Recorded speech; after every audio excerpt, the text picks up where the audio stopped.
El papel de mi partida de nacimiento fue alterado, y eso me costó 70 años de vida con mi hermano. No sé si esa es la forma correcta de empezar, pero ya no hay tiempo para rodeos. Yo cumplo 75 años este otoño. Soy Gilberto. He sido Gilberto toda mi vida. Una vida normal de pueblo como la de mi padre. Un buen matrimonio, 3 hijos que ya están casados y tienen sus propios trabajos. Una vida sin sustos mayores. Pensar que una mentira puede sostenerse 70 años, sin un resquicio, sin un error. 70 años de creer en la honestidad de la persona que más respetaba. Mi madre, Elena, falleció hace 6 meses. Murió tranquila, en su cama. Era una mujer de fe, muy reservada. Nos enseñó la rectitud, el trabajo duro. Nunca le vi un gesto fuera de lugar. Cuando se fue, sentí lo que se siente. El hueco, la falta del pilar. Pero nunca imaginé el cráter que iba a dejar bajo mis pies. Mi padre había muerto hacía casi 20 años. Cuando él se fue, mi madre se hizo cargo de todo, de la casa, de los pocos papeles que teníamos. Yo siempre fui el encargado de las cosas prácticas, de llevarla al médico, de pagar la luz. Pero ella administraba la historia, por decirlo de alguna manera. La cosa empezó con un trámite simple, una pequeña herencia de mi abuelo que se había quedado atorada en un fideicomiso viejo. Mi abogado me pidió la copia certificada de mi acta de nacimiento y la de mi padre para cerrar el círculo. Fui al registro civil. Aquí en Santa Clara, la oficina es pequeña, las fichas no avanzan rápido, el aire es pesado. Entregué los datos a la señorita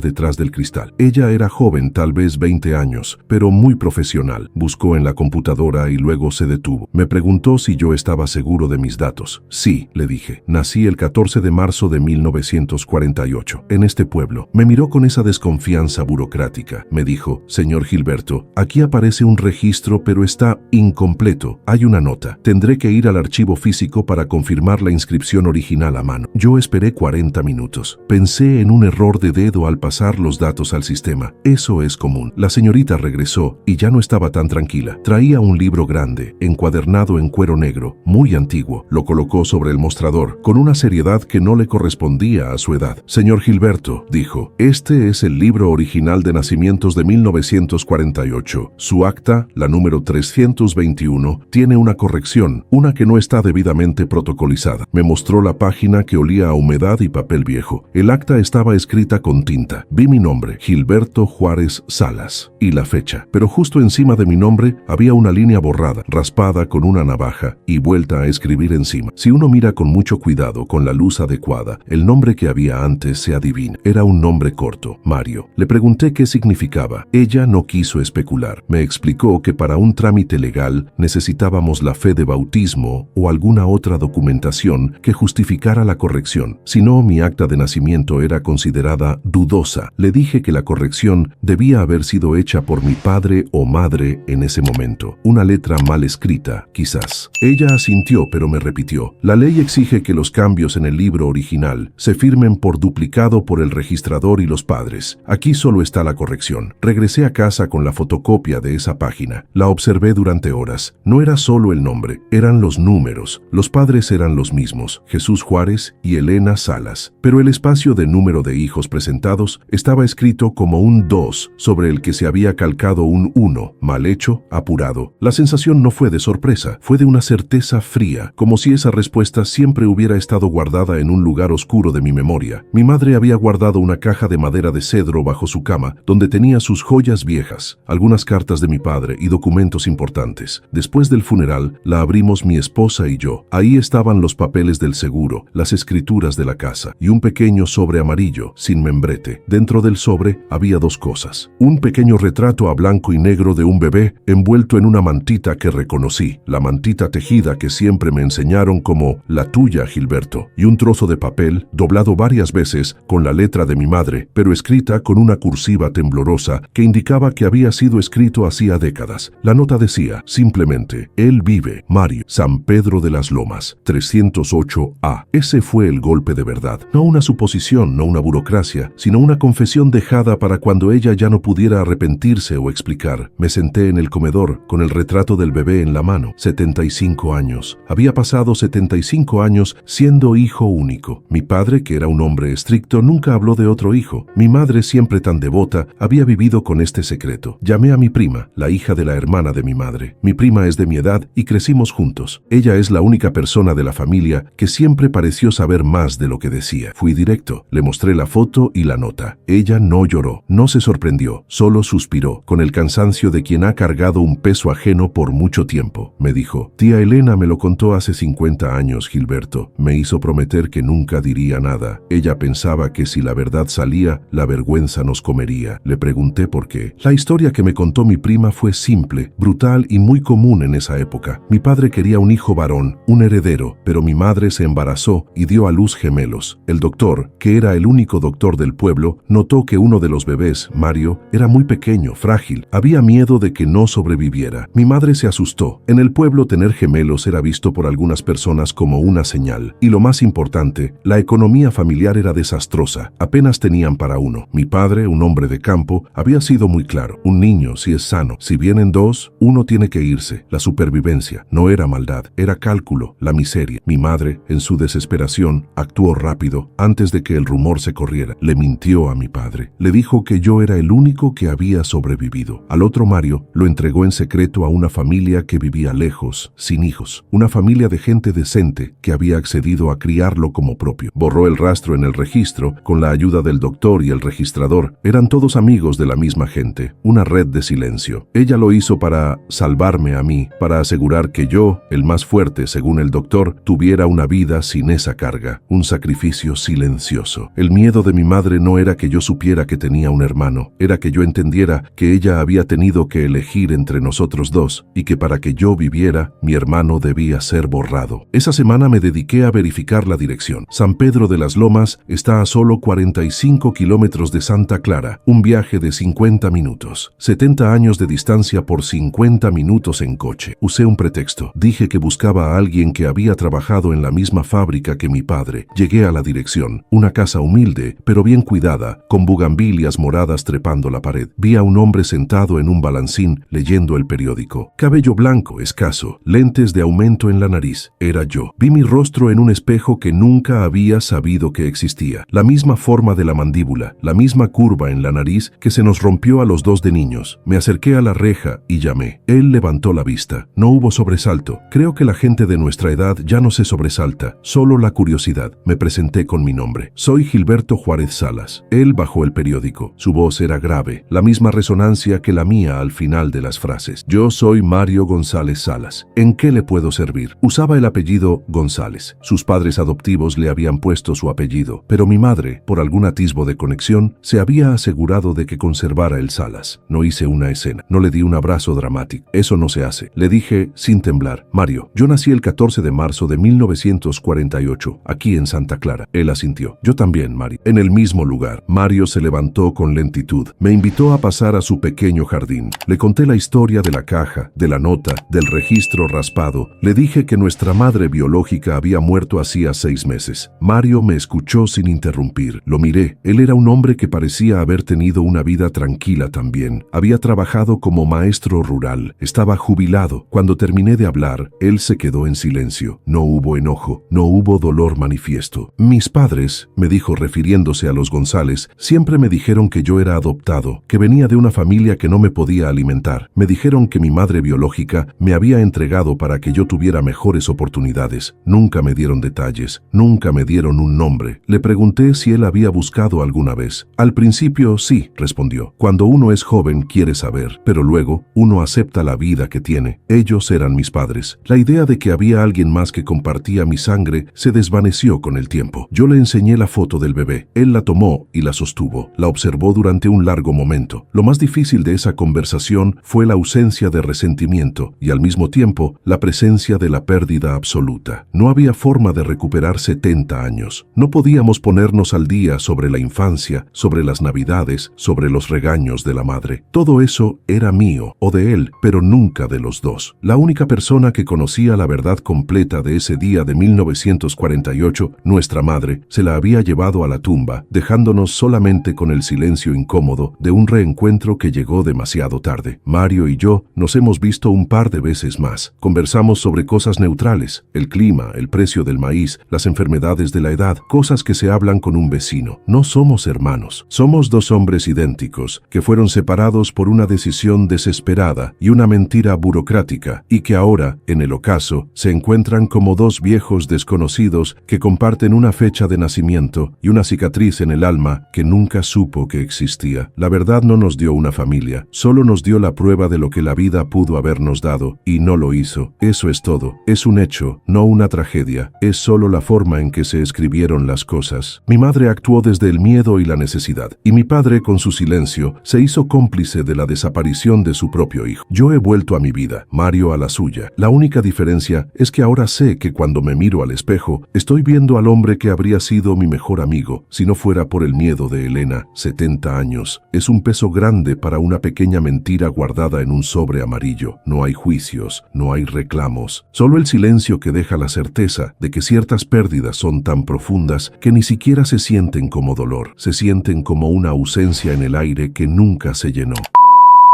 La cosa empezó con un trámite simple. Mi abuelo dejó una pequeña herencia atorada. El registro civil me entregó la copia. Había una corrección en mi acta, un nombre borrado, y luego el sobre que mi madre guardó 70 años, una foto de un bebé y una nota. La verdad. Si quieres saber qué decía esa nota, la historia completa está en el video. La cosa empezó con un trámite simple. Mi abuelo dejó una pequeña herencia atorada. El registro civil me entregó la copia. Había una corrección en mi acta, un nombre borrado, y luego el sobre que mi madre guardó 70 años, una foto de un bebé y una nota. La verdad. 70 años de distancia por solo 50 minutos en coche. Llegué a la dirección. Vi a un hombre leyendo el periódico. Cabello blanco, lentes de aumento. Era yo. Vi mi rostro en un espejo que nunca había sabido que existía. Me presenté. Soy Gilberto Juárez Salas. Él respondió. Su voz era grave, la misma resonancia. Lo que pasó después lo cuento en el video completo. 70 años de distancia por solo 50 minutos en coche. Llegué a la dirección. Vi a un hombre leyendo el periódico. Cabello blanco, lentes de aumento. Era yo. Vi mi rostro en un espejo que nunca había sabido que existía. Me presenté. Soy Gilberto Juárez Salas. Él respondió. Su voz era grave, la misma resonancia. Mi prima me dijo la verdad. La historia fue simple, brutal. Mi madre tuvo que elegir entre sus dos gemelos. Lo entregó para salvarme, para asegurar mi vida. Un sacrificio silencioso. No podíamos ponernos al día sobre la infancia, sobre las navidades. No hay forma de recuperar 70 años. La historia completa sobre la decisión de mi madre y nuestro reencuentro tardío está aquí. Mi prima me dijo la verdad. La historia fue simple, brutal. Mi madre tuvo que elegir entre sus dos gemelos. Lo entregó para salvarme, para asegurar mi vida, un sacrificio silencioso. No podíamos ponernos al día sobre la infancia, sobre las navidades. No hay forma de recuperar 70 años.